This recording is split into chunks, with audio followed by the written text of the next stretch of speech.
The sun had just dipped behind the jagged horizon, casting long, blood-orange shadows across the rugged canyon as John Mercer, a lone trapper, trudged wearily toward his small cabin, the weight of another long day pressing on his broad shoulders. The crisp evening air smelled of pine and smoke, carrying the distant echo of rushing water from the river below. John was accustomed to solitude.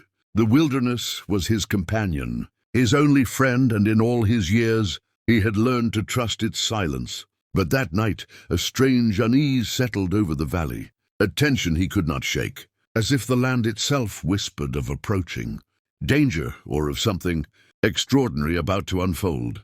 He opened the creaking wooden door of his cabin and was met with the familiar warmth of the fireplace, the golden glow dancing across his simple belongings, a rifle resting against the wall, a worn leather journal, and a small cot where he would finally rest. Just as he prepared to set down his pack, he heard it, a soft, almost imperceptible rustling beyond the porch. Frowning, John stepped outside, gripping his rifle instinctively. And there, huddled against the cold, were two young Apache children, their faces streaked with dirt and exhaustion, their small bodies trembling from fatigue and fear. They looked up at him with eyes so wide and desperate that his heart clenched. Without a word, he knew they had nowhere to go, no one to turn to, and perhaps, by some twist of fate, had stumbled into the one man who could offer them safety. He lowered his rifle and extended his hand, a silent promise of shelter.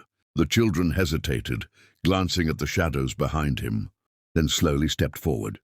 Guided by trust they did not understand, but felt instinctively, John led them into the cabin, removing their tattered blankets and offering the warmth of his small hearth. His own cot made roomier so they could rest, his hands gentle as he tucked them under the covers. Outside, the wind howled through the canyon, carrying with it the faint sound of drums, a distant heartbeat that made the hair on his neck rise. He ignored it, focusing on the tiny weight of life before him, whispering reassurances in the only way he could, that here in this cabin they were safe. But that night, as the children drifted into uneasy sleep, John could not shake the feeling that the world outside was awakening to them. Hours passed and the moon climbed high, spilling silver across the rugged terrain, until a deep, commanding shout shattered the night, echoing off the canyon walls, a sound that was no mere human voice, but one laced with authority, warning and fury all at once.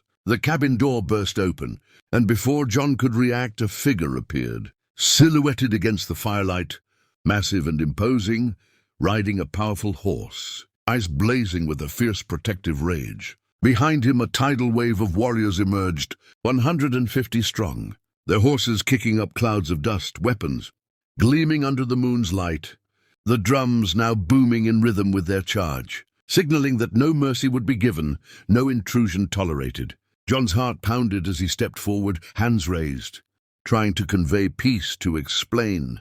But the father's eyes, sharp as flint, bore into him, a silent question burning through the night. Why are my children here?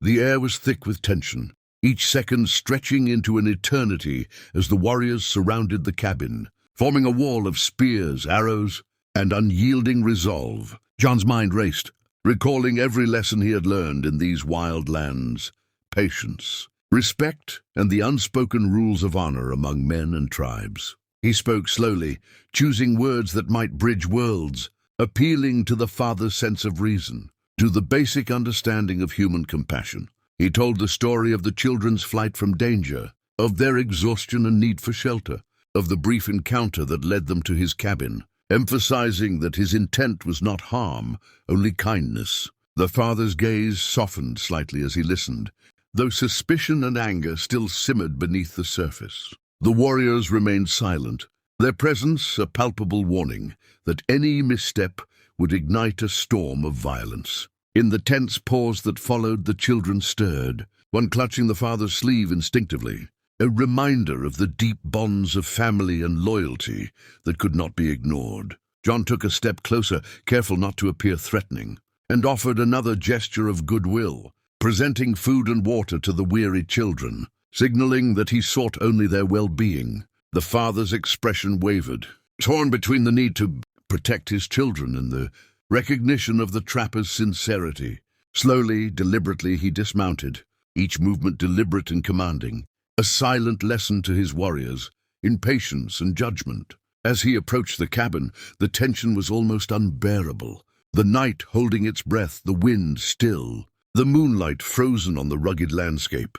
The children looked up with hopeful eyes, sensing the fragile bridge of trust forming between these two worlds. And in that moment, John understood that survival in the wilderness was not just about strength or cunning, but about empathy, courage, and the willingness to extend kindness even when the world seemed poised for conflict.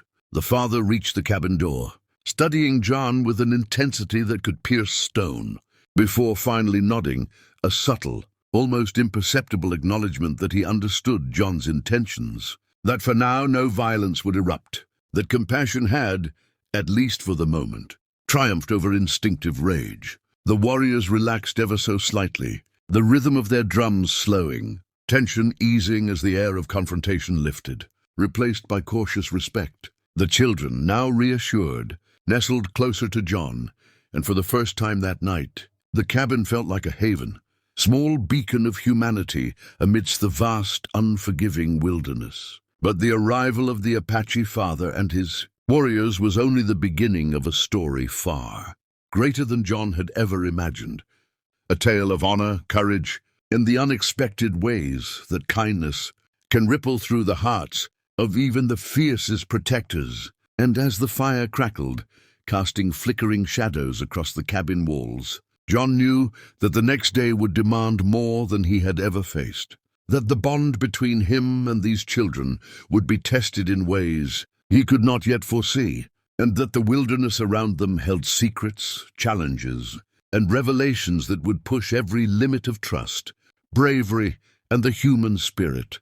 The night wore on, the stars shimmering like silent witnesses to the unfolding drama, and somewhere deep in the canyon, a wolf howled, a haunting echo of the wild world outside, reminding John that survival, loyalty, and honor were intertwined in ways that no man could fully predict. And as he drifted into a light sleep, exhausted but resolute, he promised himself that he would protect these children with everything he had, even if it meant facing the wrath of 150 warriors, even if it meant risking everything he knew and loved, because some acts of kindness demand courage beyond measure, and some moments define a lifetime. And as the dawn approached, painting the sky with streaks of fiery gold, John Mercer, trapper and lone wanderer, knew that his life was forever changed, that these children and their formidable father had entered his world not as visitors, but as catalysts,